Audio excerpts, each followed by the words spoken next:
అరే అయ్యో అయ్యయ్యో పాప, నువ్వేం టెన్షన్ పడకు. ఈ కార్ ఎలా బయటికి తీసుకురావాలో నేను చూసుకుంటా కదా. ఒక్క నిమిషం.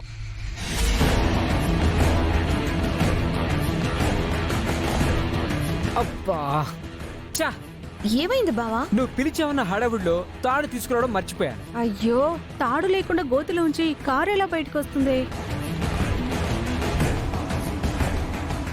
కట్టడానికి ఒక తాడు కావాలి, అంతేగా? ఆ, తాడు బదులు ఏం వాడాలో నాకు ఒక ఐడియా ఉంది.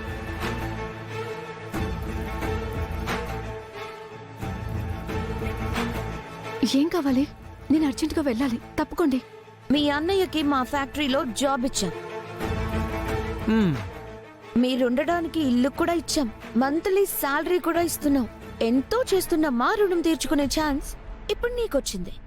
మీరు ఏదైనా మాట్లాడాలనుకుంటే తర్వాత మాట్లాడుతురు. నేను అర్జెంట్గా వెళ్ళాలని చెప్తున్నాను కదా.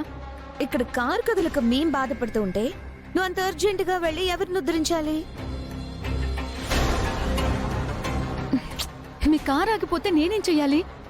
నువ్వేం చేయక్కర్లేదు. నీ ఒంటి మీద ఉన్న చున్నీ ఇచ్చేసి.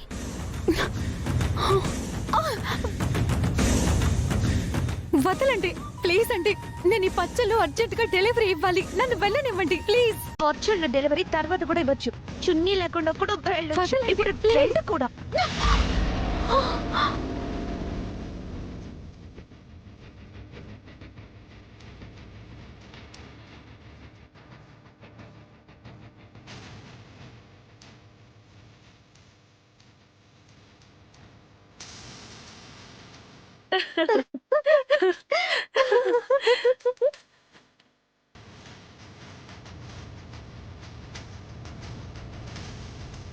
ప్లీజ్ అండి, మీకు దండం పెడతాను. నేను వెళ్ళాలి. నా చున్నీ నాకు ఇవ్వండి.